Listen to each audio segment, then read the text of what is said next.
We're all through for a Thursday morning. We're glad you joined us. Actor Richard Crenna is this morning's guest on Mike Scinto Live. That's next. We bid farewell as two fine feathered friends frolic in a fit of spring fever. Fine day to you too. Bye-bye. DC Beach Party with the Beach Boys, Saturday at 8.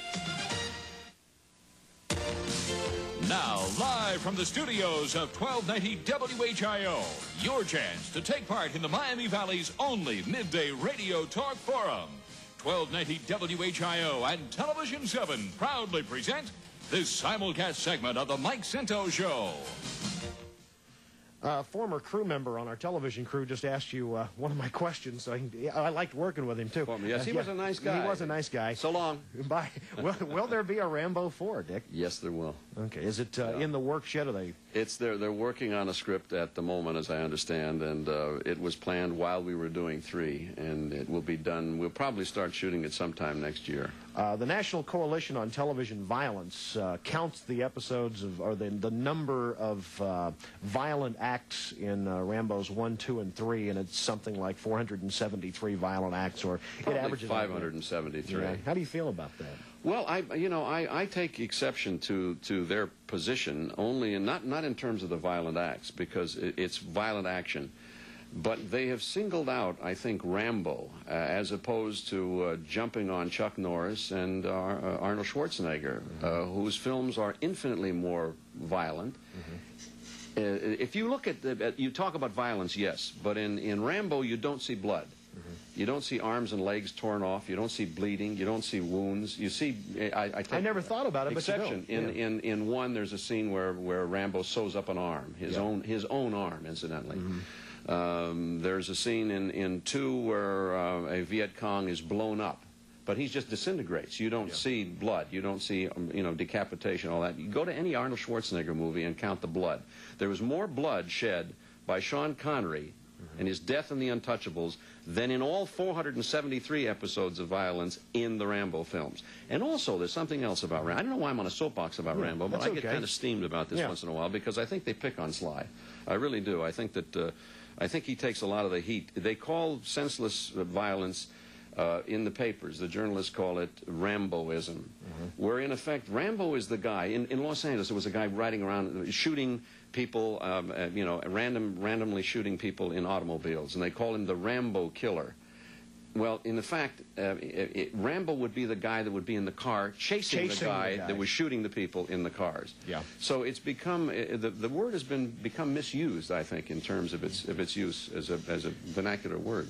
Colonel, I have to ask you something. I mean, it's Rambo is so good at what he does. We normally think of one's mentor or trainer as being better than him. I assume the character was better than he was as a Green Beret. No question about it. And actually, if I took off this sweater, Mike, you would see. I can imagine. You would see a body that would put. You would put Sly and Arnold to shame. Now, you said that Sylvester Stallone gets angry with you because you put the beret on and don't perspire. Well, I tell him, he's walking around in a tank top, and I'm wearing the green beret and the full uniform, and he gets mad because I don't perspire. And I've explained to him time and again, colonels don't sweat. It's just a Green Beret colonel does not perspire. I'm sorry. You've done it all, written, directed. You've been in radio. You've transferred from radio to television with Armis Brooks, the Real McCoys, television movies, box office smashes. You've had fun. I mean, which part do you like best? I've had a lot of fun. I like the vacations. Do you? You like in between? No, I enjoy working. I really do. I enjoy working a lot.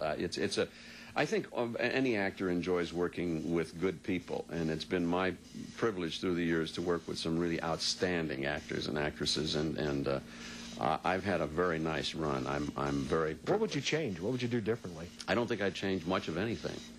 I think that I've had the best of all possible worlds.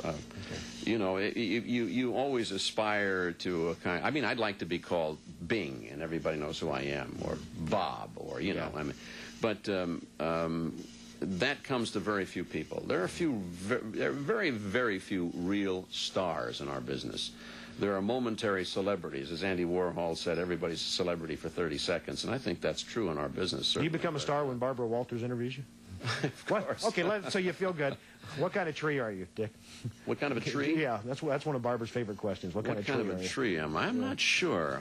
I'm probably a pine tree or something, because maybe a ponderosa with an osprey nest on my head or something like that. I'd like that. If you'd like to talk to Dick Crenna or our ponderosa pine, we're going to show you how you can do it as the Mike Scinto Show continues on 1290 WHIO Radio and Television 7.